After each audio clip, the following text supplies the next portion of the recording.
Let me ask you something. How easy is it for you to choose for yourself? And what if choosing for yourself meant it would help supporting others along the way? Hey everyone, welcome back to another episode of Drop Your Noise. If you're new to the show, my name is Kirti, and the reason I'm asking you this question is because it has to do with this week's guest, Dominic Sauls.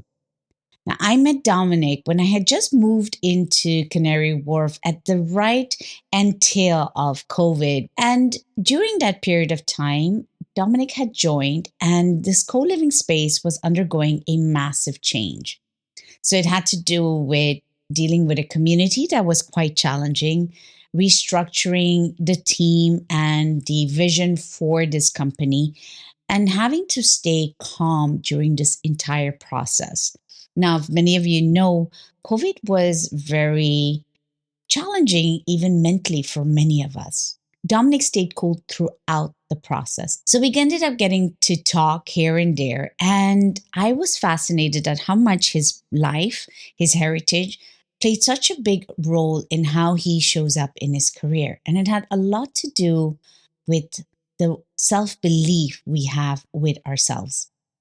I'm not going to let any more out of the bag. I do hope you enjoyed this week's episode. And if you are new to the show and you haven't hit subscribe yet, please do so now.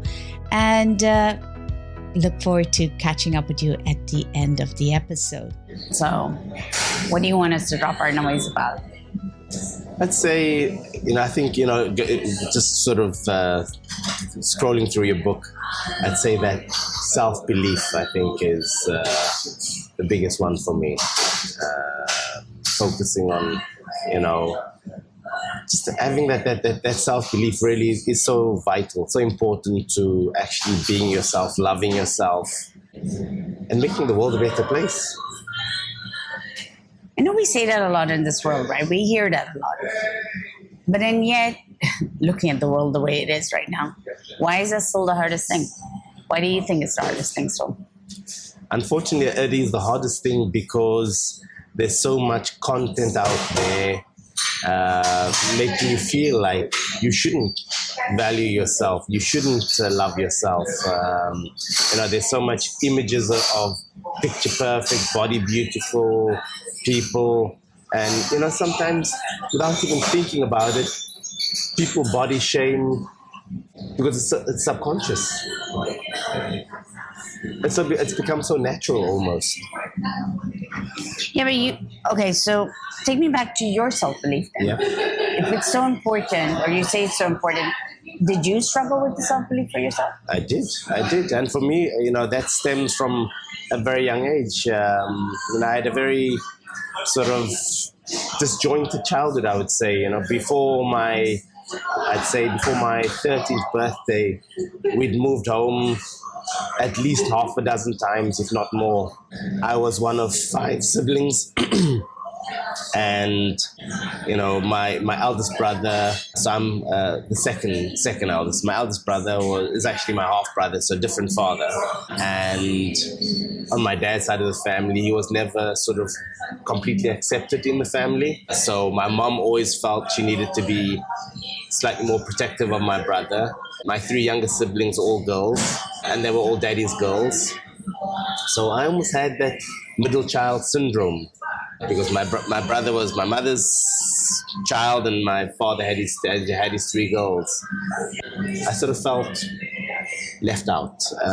And it actually, I think it was my 12th or 13th birthday, but it was actually around my 13th birthday.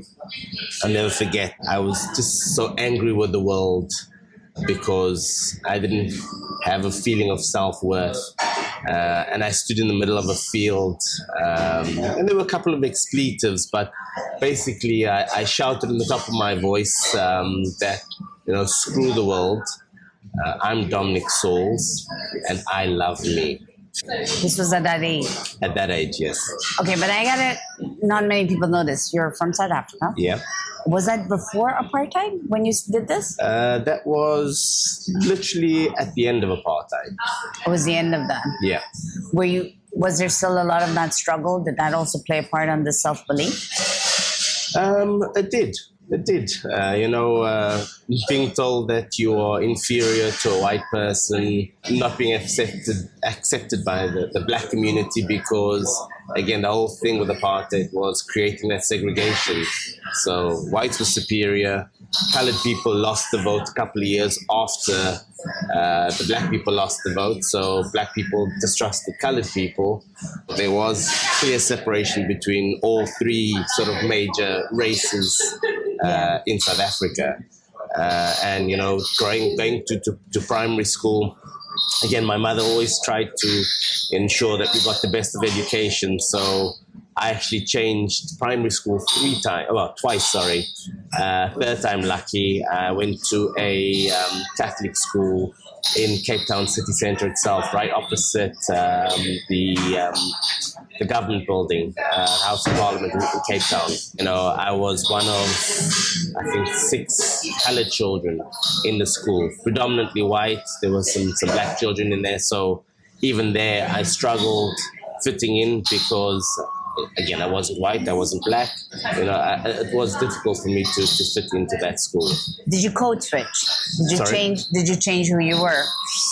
In the code switching, being in South Africa at that period in time, did you ever have to change who you were just to fit in? I don't think it felt like I needed to change myself. Well, I did a little bit. To be honest, I did a little bit. I can remember clearly sort of, there were occasions where, again, trying to fit in with the white children, I used to make fun of the black kids, and trying to fit with the black kids, I used to make fun of the white kids. So it was always sort of trying to find my place. Mm-hmm. I think the good thing as well with being at a Catholic school, the teachers tried their best to sort of make us sort of more community-based sort of sense of feeling within the classroom rather than, white, black, colored. Did you ever feel the pressure that you were the other color? Oh yeah, 100%. My nickname in primary school was the area that I lived in, Balha, which was in the northern suburbs. It took considerable effort to get to school every single day. I used to wake up at 5 o'clock in the morning, have my breakfast, get dressed, brush my teeth, and then take literally an hour journey into Cape Town city centre. And then it was about a 2-mile walk to the train station. And we did this come rain or shine, walking to the station, hour trip into town. And then from there, it was 25 minutes, so about a mile and a half walk to school as well. So when you're talking about the self-belief, I'm going back, okay, so you have to fit in, you're constantly projecting, constantly reading the room almost, or constantly reading the situation. Yeah. How did you hold on to get that self-belief going? You said 13, you were frustrated, you said, okay, that's it, that's who I am. What made that shift? What was that one moment, if you don't mind me knowing? There was a lot happening at home at the time. My parents were separating, and again, in my family, especially my dad's family, they were very much. I would say they were almost immature in their way of parenting and being adults. In that, they asked the children, myself, my siblings, to choose sides. How do you mean choose sides?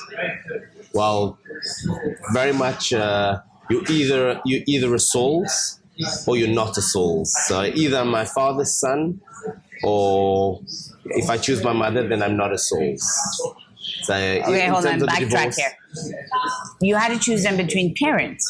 Yes, but not only choosing who I chose as my parent, who I wanted to identify as. Did I want to identify as being a Sauls, or identify as being my mother's son who was a Saunders? And why is that such a big thing? Because my father's family believed very much that their name carried a lot of weight within in the community, and I think that also stemmed from their interaction with the church because my dad's mother, my grandmother, was housekeeper to 6 priests over a period of 40 years. Oh, wow. My dad was a Eucharistic minister. My aunts were involved in the church. So that we had a very strong connection with the church. And so, they believed that the Sauls family name carried a lot of weight within the local community, and therefore, we needed to behave accordingly. And your mom? What is Saunders? Saunders, right? Saunders, yes. My mom grew up in an orphanage. Father unfortunately died when she was about 4 or 5 years of age. He was unfortunately died in a hit-and-run accident. And my grandmother, from my mom's side, my mom's mother, was a very bitter woman. She hated everything and everybody. I think more importantly, she hated herself, and so she didn't feel like she was fit as a mother. Hence the reason why she put my mom and her siblings into care, because she couldn't deal with being a mother, a single mother. So they believe that they had a stronger stock in the Sauls name than there was in the Saunders name. So what did you choose for? How did you choose for it? Because to be honest, I hated the Sauls name because of the way they behaved towards my brother. My dad's family would not refer to him in the politest sense. So because he wasn't my father's son, they referred to him as a bastard. Openly. And I couldn't understand that, because my mother raised me that he was my brother, 100% my brother, and that's how I've always felt about him. There's nothing different about him. He was my big brother. And the mere fact that they could also tell me to choose between my mother and my father, whereas the way my mother taught me, especially throughout the divorce, was whichever parent you end up with, you always make sure that you make time and you love that other parent. She didn't say, you have to choose between me or your father. You need to love whoever as you love them before this whole mess. And, she also said, don't listen to the noise, listen to your heart. You know who you are, and stay true to yourself. Which at the time, I didn't comprehend, because I didn't know who I was. Yeah. But my mother always had this belief in me, and that's what sort of, even though I knew, I felt like, she favored my brother, and I understood that favoritism because of that protective nature. Yeah. I did understand that she knew and she understood me, but I still felt that alone. And I think that's where that hurt and that pain came from. And I just felt like I needed for myself to get rid of all of that pain, that noise, that disillusionment. And I needed to find a way to be true to myself. So that was at 12, 13? Yes. And then once you made that decision, what did you change into? Well, some people, considered it vanity and how can I say, narcissism. But the people that knew me understood that the message that I was trying to give to everybody around me was, I'm loving myself so that I can be the best version of myself, so that I can give back to the world. So did you have a lot of obstacles along the way? Not really. I think the obstacles came a little bit later in life, when sort of I started to apply for work. I'll never forget the very first job I applied for when I came to England. Went through the interview process, first with the HR manager, then with the front of house manager. And, they asked the standard questions, where do you see yourself, short term, long term, that sort of thing. And I mapped out my career for her over the next 5 years.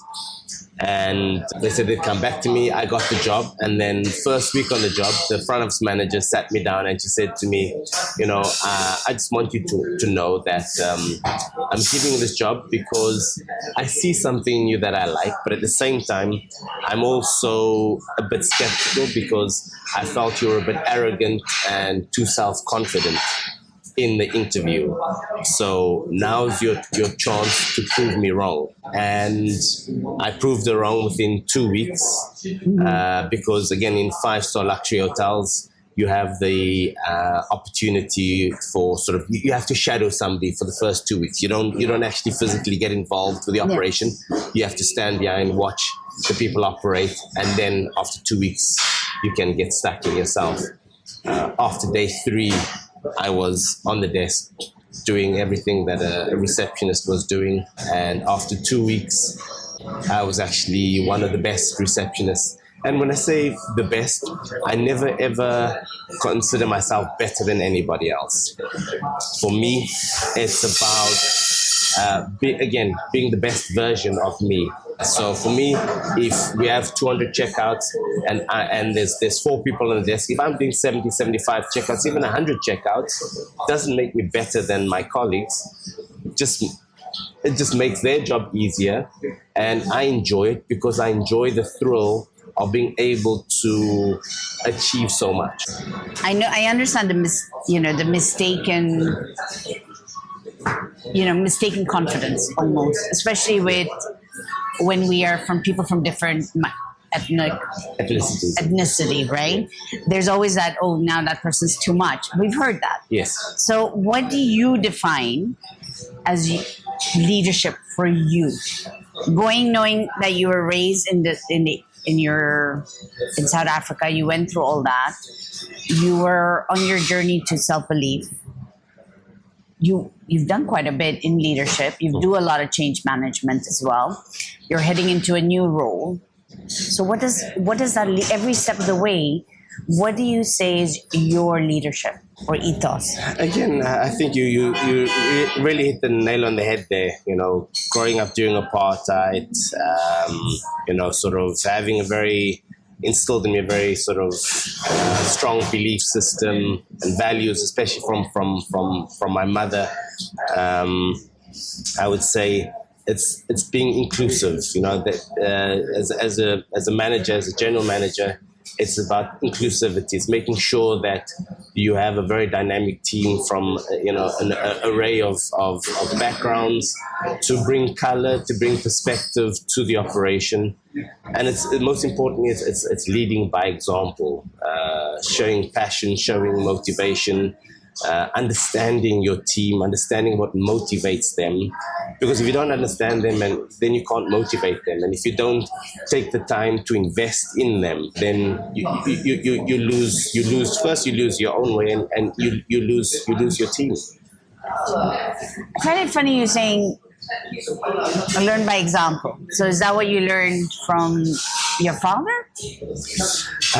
So from my father, I would say, and I said this to him because we had a very fractious relationship. There was a period, I'd say from about I was 16 to 24, where I absolutely hated my father. We never spoke to each other. And actually throughout his life, he was never, ever able to tell me that he loved me. So I'd been in the UK about 4 years. I'd actually started going back to church because when I came to the UK, actually by the time I was 18, I'd stopped going to church because I felt it had been shoved so far down my throat that I didn't want anything to do with Catholicism or the church. And then I came to the UK. First 4 years or first 3 years, I hadn't gone to church. And then I walked into this church and there was an absolutely amazing priest who was charismatic, and he really spoke to me. And 4 years in, I'd gone back to South Africa on a vacation, and I thought this was the time now to really make amends with my father. And I said to him, one thing that has really struck me is that you've never ever been able to tell me you love me, and I just want you. And actually, at one point when my parents were getting divorced, when I was 13. My dad had said to me that I was no longer his son because I hadn't chosen him over my mother. And so that was sort of I'd say really the point where our relationship sort of ended. Yeah. And so I said to him, at the end of the day, I have your blood coursing through my veins. You are responsible for bringing me into this world. And for that, I love you. And for that, I can tell you I love you. And I will always love you for that. And even though I know you'll never tell me you love me, I will tell you I love you because I want you to know. And this is my way of beating you, of showing you that I'm the better man. And so you translated this into your leadership. And that's how, and actually, exactly, because, I took some of the good things that he taught me, I took as leading by example, but it was more the things that he didn't teach me that I took as life lessons. How not to be as a man, how not to be as a father. And so that's one. Is there another principle that you think is very high value that you're saying inclusive? And I always think, okay, I've heard this word a lot. Break one more down. If you had to do it into 3 steps, what does that mean? So one is leading by example, but then defining it on your own terms. Yeah. The last two, what would you say? Wow.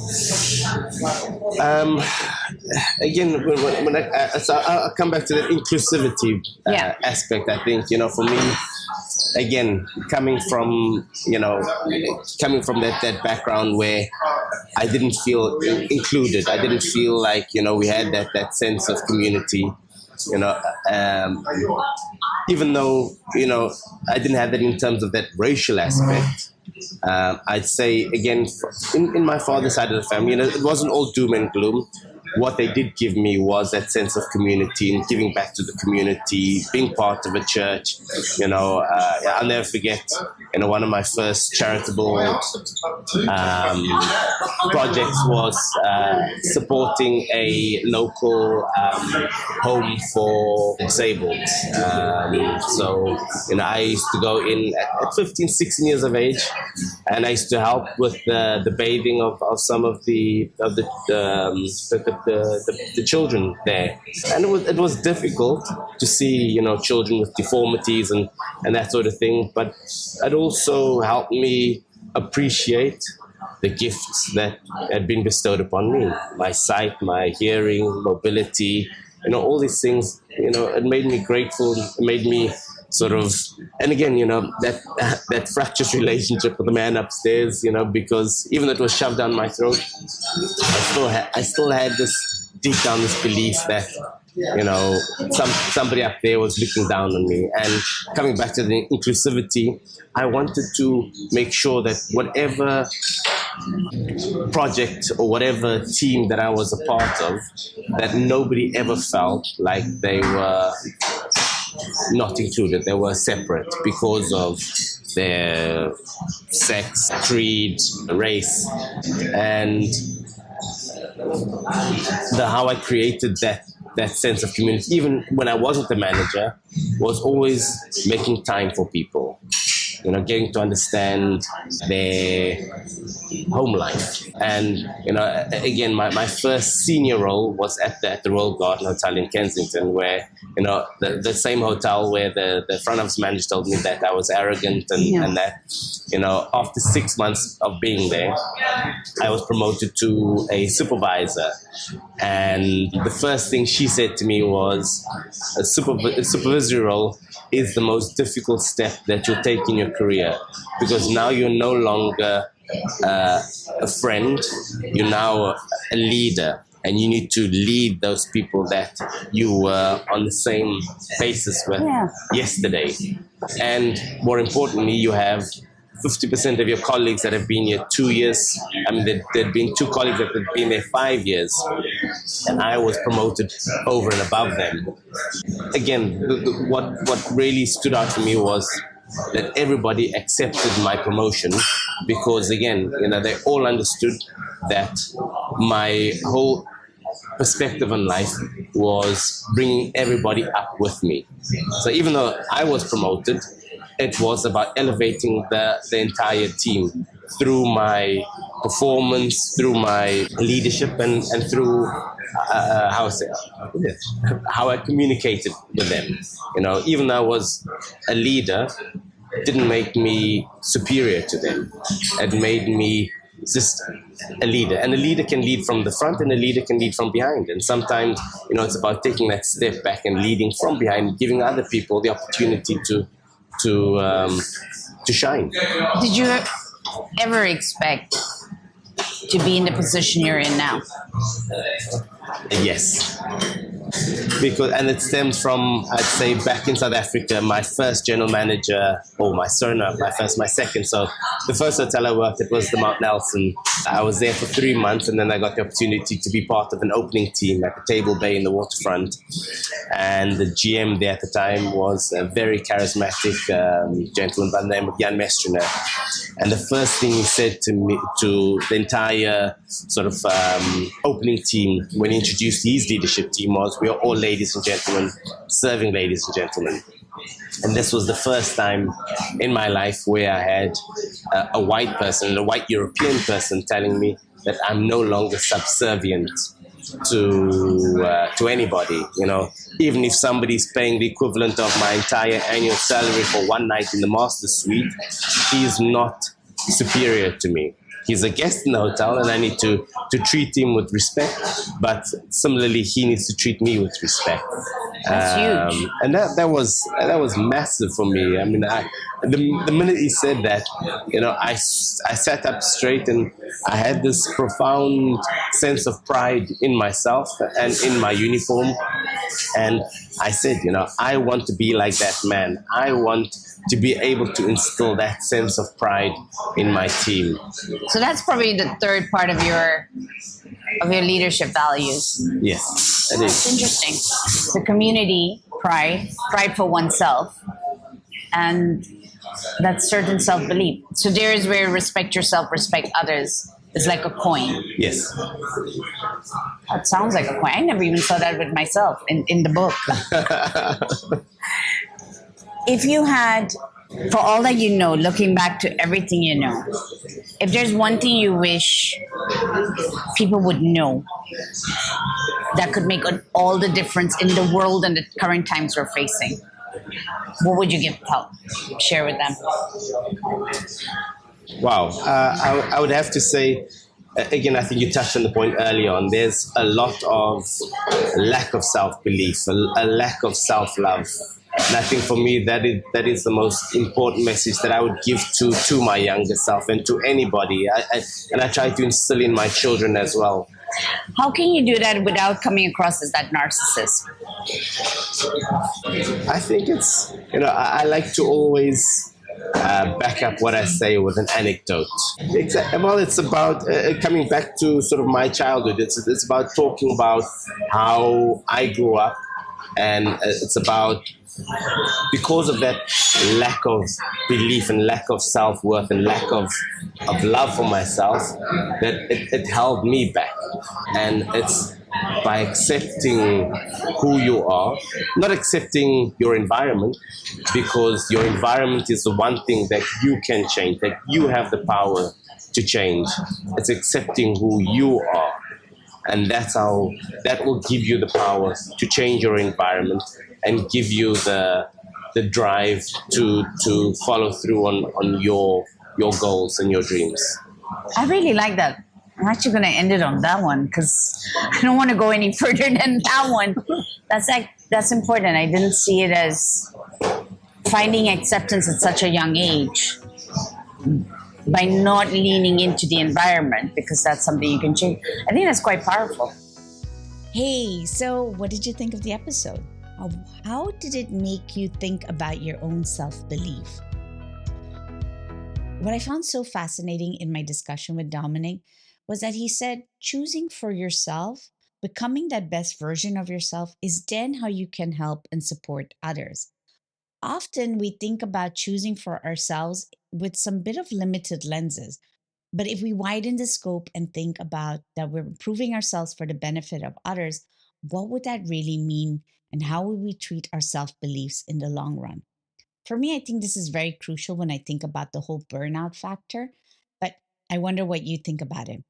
And if you wanted to know more about the book, Drop Your Noise, it's available on Amazon. And this was part of one of the slogans that we started off talking, which was respect yourself, respect others. This is the one that inspired him. And if you want to be inspired more, do check out the book. And I'm looking forward to sharing the next episode with you. Let me know what were your thoughts around this week's conversation. Leave it in the comments. Have a good one. Till the next one. Take care.